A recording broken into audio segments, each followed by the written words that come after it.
Hey everybody, it's Brian from Civil War Records.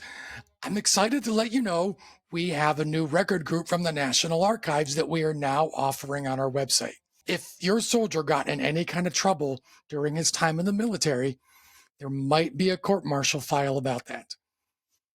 These original court-martial records, they're all kept at the National Archives, but the good news is they're also all indexed. Over on my website, civilwarrecords.com, the index is there. The index for the court-martial files from 1800 to 1876.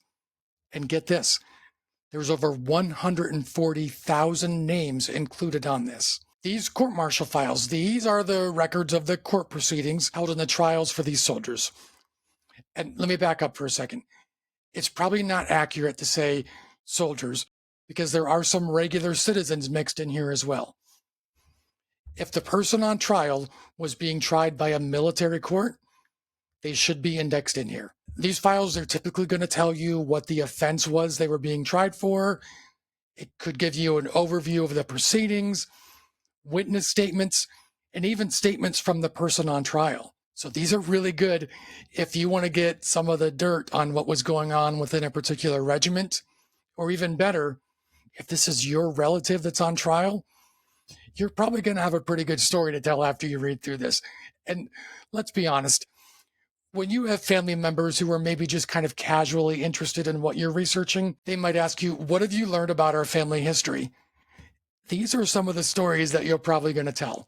The good, the bad, the ugly, the heroic, it's all part of the story. These files are probably going to tell you the outcome, whether or not they were found guilty or not guilty, along with the sentence that was handed down. And I've seen offenses ranging from cases of desertion to public drunkenness, drunkenness on duty, talking disrespectfully to an officer, leaving the camp without permission, staying away from camp for too long, all the way up to serious offenses such as murder. The average size of these, usually around 20 pages or so, but I've seen some of these that are hundreds and hundreds of pages long. So here's how this works. Over on the website, civilwarrecords.com, right now I have it featured pretty prominently because it's a new thing. But if you're watching this later and it's not featured prominently, go over to where it says place an order, and you'll be able to find it there. On that page, there are the indexes for all those court-martial files. I do ask you just take a second and read through it to see how this process works. Just real quick, it is necessary that you have an index entry before you order these. We can't get the file without knowing the number from that index first. It's just not possible. Second, when you order this, you're giving a deposit. And we're calling it that because we don't know how large these files are going to be until we see the actual file from the National Archives. If it's that normal average size, 20 pages or so, your deposit will cover it, no problem. If we get it and then we're like, this is 100 pages long, we're going to have to talk to you about some extra charges there. That's why we're calling it a deposit.